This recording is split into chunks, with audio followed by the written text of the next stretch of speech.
takbir kemenangan. Di tengah reruntuhan dan luka sejarah panjang, suara gembira kembali menggema di jalan-jalan sempit kamp pengungsian Jabalia hingga kawasan Khan Yunis. Hari ini bukan hari biasa. Hari ini, Gaza merayakan sebuah kemenangan luar biasa. Bendera Indonesia berkibar di antara puing-puing, dan pasukan TNI Perdamaian berdiri tegap menerima pelukan dan air mata rakyat Gaza yang tak percaya bahwa harapan masih hidup. Setelah berminggu-minggu bertempur dalam operasi militer terencana dan sangat presisi, pasukan TNI Perdamaian yang tergabung dalam Misi Kemanusiaan Internasional Indonesia, MKII, berhasil menguasai penuh sektor selatan dan timur jalur Gaza. Pasukan Israel dan sekutunya yang sebelumnya membangun barikade dan posisi bertahan di kawasan Netzarim dan sekitar koridor Rafah, terpaksa mundur setelah mengalami kekalahan telak.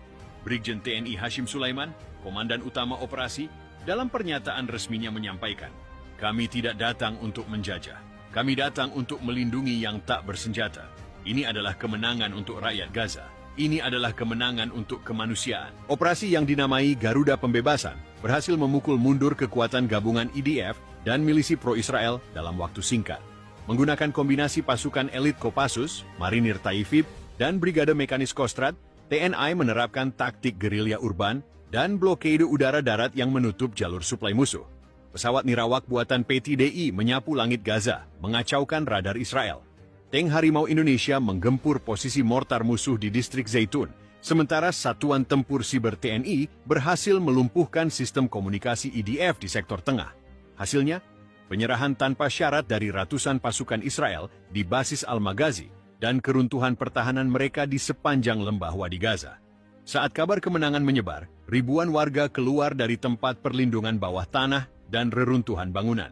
Anak-anak menggantungkan bendera Indonesia dan Palestina di tiang listrik yang setengah roboh.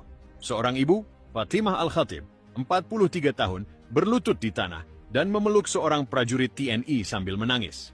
"Terima kasih Indonesia, kami tidak sendiri."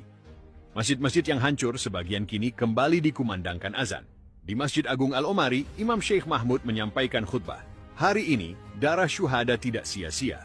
Hari ini, Gaza bangkit, bukan karena kekuatan senjata semata, tapi karena hadirnya saudara dari timur yang membawa keadilan dan keberanian." Malam hari, di tengah puing-puing yang masih berasap, perayaan kemenangan digelar sederhana, namun penuh makna. Prajurit TNI duduk bersila bersama warga Palestina, menyantap roti pipih dan sup lentil. Seorang prajurit Kopassus memainkan rebana, dan anak-anak kecil menari di sekelilingnya sambil menyanyikan lagu-lagu persatuan. Takbir berkumandang. Beberapa warga bahkan memeluk tentara Indonesia dan memanggil mereka malaikat dari timur. Pemerintah Indonesia mengirim tambahan bantuan logistik dan personel medis. Rumah sakit lapangan didirikan dengan cepat di Deir al-Balah dan Beit Hanun. Presiden Palestina Mahmud Abbas menyampaikan secara virtual, "Tanpa Indonesia, Gaza sudah tamat. Hari ini kami merdeka dalam hati dan perjuangan akan berlanjut." Di tengah gelombang kemenangan ini, dunia menyaksikan dengan campur aduk. Gedung Putih tidak memberikan pernyataan resmi, sementara Tel Aviv menggelar rapat darurat untuk meninjau ulang strategi mereka. Di sisi lain, Teheran dan Ankara mengirim ucapan selamat secara terbuka. "Indonesia telah membuktikan bahwa kekuatan Muslim tidak hanya retorika," ujar Presiden Iran dalam pernyataan televisi nasional. "Kemenangan ini bukan sekadar militer, tetapi moral dan spiritual." Untuk pertama kalinya dalam sejarah modern, Gaza merasakan hadirnya pembela sejati dari dunia luar. TNI bukan hanya membawa senjata, tetapi harapan. Sejarawan Dr. Fadel An-Nouri mencatat, apa yang terjadi hari ini di Gaza adalah titik balik.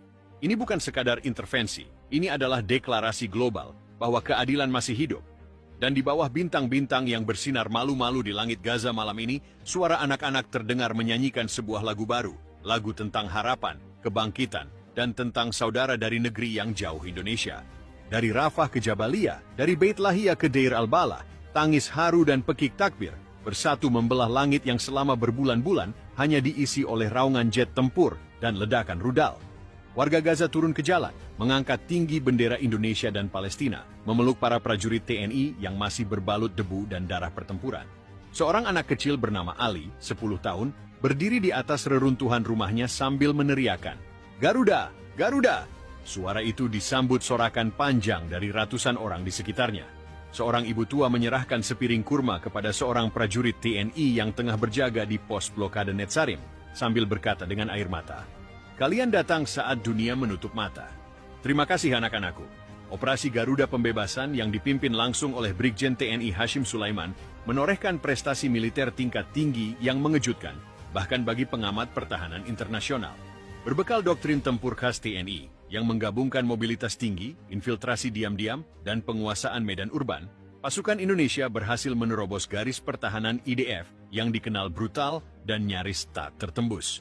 Dalam minggu pertama, Satuan Elit Kopassus melakukan infiltrasi melalui terowongan Rafah dengan dukungan unit Zeni TNI AO dan pengintaian drone Mel Elang Hitam. Mereka menanam alat jammer canggih buatan PT LEN yang melumpuhkan sistem GPS dan komunikasi IDF. Pasukan Kostrad dan Marinir yang didaratkan melalui operasi amfibi di Khan Yunis bergerak dengan kecepatan luar biasa. Dalam tempo 72 jam, TNI merebut kompleks pertahanan IDF di Deir al-Balah yang menjadi pusat komando regional Israel. Tank Harimau, yang dilaporkan mampu menembus beton anti-tank IDF, memimpin serangan frontal ke markas logistik Israel di sektor timur. Dalam pertempuran berdurasi 9 jam tanpa henti, sistem pertahanan Iron Dome gagal mencegat roket-roket jarak pendek yang ditembakkan dari posisi darat TNI. Puncaknya terjadi saat 450 prajurit Israel yang terkepung di Blok D 10 Zaitun menyerah tanpa syarat. Bendera putih dikibarkan, disusul oleh perekaman video permintaan maaf resmi oleh perwira IDF, Kapten Eliran Shapira, kepada rakyat Gaza dan kepada Indonesia. Dome gagal mencegat roket-roket jarak pendek yang ditembakkan dari posisi darat TNI. Hari ini, TNI menggelar seremoni sederhana, namun penuh makna di alun-alun Sheikh Radwan yang telah bersih dari puing-puing.